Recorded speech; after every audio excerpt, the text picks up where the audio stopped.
suis heureuse de vous réunir pour le premier événement de l'année 2021. L'année dernière, en 2020, nous avons pu respecter notre planning. Malgré les périodes de confinement, nous avons slalomé à l'intérieur. Et voilà, et je crois qu'on doit s'adapter en permanence. Aujourd'hui, tout était menacé. Un de nos intervenants artistes, Claude Mollard, a été empêché pour des problèmes sanitaires, donc on a été empêché de raconter son conte.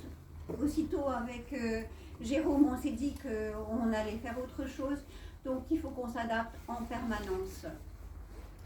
Alors, vraiment, je vous remercie aussi bien les institutionnels qui sont là, que les artistes qui viennent saluer Esther et Jérôme, que les collectionneurs, que les journalistes. Vraiment, ça me touche énormément. C'est pas que nous soyons très nombreux, on est 30, 40, c'est pas très nombreux, mais c'est pas ça qui compte. Ce qui compte, c'est la qualité des gens, et ce qui compte, c'est qu'on vienne soutenir les artistes, parce que c'est vraiment ça dont ils ont besoin. Et j'espère vraiment que, aussi bien pour Esther, vous aurez envie d'acquérir une œuvre, que pour Jérôme, vous aurez envie de le faire venir chez vous, puisque maintenant il a mis en place des spectacles à domicile. Voilà.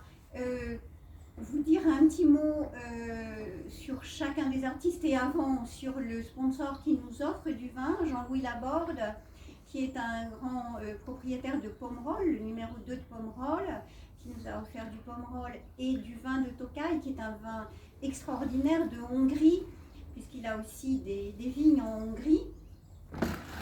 Et puis, qui je voulais encore remercier avant de parler des artistes,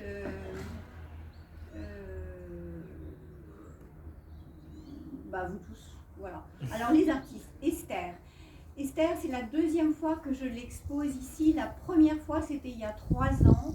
Et elle avait fait une magnifique exposition sur la féerie des vallons. Elle est là derrière nous. Et là, je crois qu'on est allé encore plus près de l'identité de la Fondation, qui est cette identité anthropocène.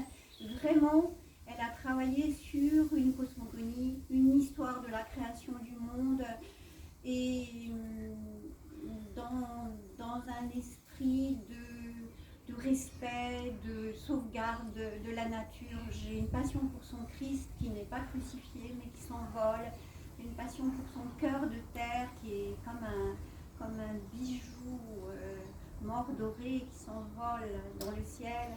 J'adore ces méduses qui sont comme des comètes dans notre univers. J'aime beaucoup ces paysages verts qui sont des reflets de la piscine, des reflets d'arbres dans un peu d'eau qu'il y avait dans la piscine, et puis de la mousse qu'elle a transformée en paysage céleste.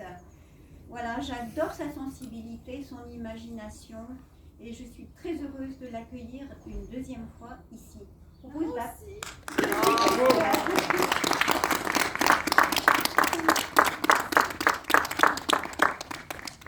Voilà. Donc Claude Mollard, vous le connaissez, j'ai créé cette fondation de l'Ermitage avec lui. C'est un être tout à fait atypique, un énarque qui est devenu entrepreneur, un auteur d'ouvrages techniques qui écrit des contes, etc. Et là, il avait écrit un joli conte écologique, initiatique entre un vieux cerf et un jeune éléphanteau que Esther et Jérôme devaient raconter. Et puis, ayant ce souci de santé, il n'est pas venu et on s'est dit qu'on ne pouvait pas lire son conte sans lui.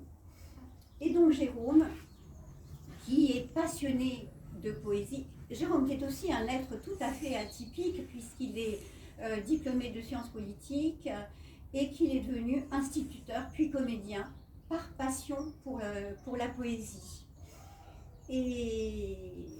Et qui s'est particulièrement intéressé à La Fontaine, dont on va célébrer les 400 ans le 8 juillet, puisqu'il est né le 8 juillet 1621, donc exactement 400 ans. Et donc pour la première fois, en avant-première de ce festival des 400 ans de La Fontaine, nous allons je vous déclare ouvert le Festival de la Fontaine. Voilà. Bon, La Fontaine, qui mieux que La Fontaine nous a parlé de liberté, de mort, du temps, de connaissance de soi, etc. Et donc je vais laisser Jérôme vous raconter les plus beaux poèmes qu'il a choisis pour nous. Et je vous propose d'applaudir Jérôme. Bravo.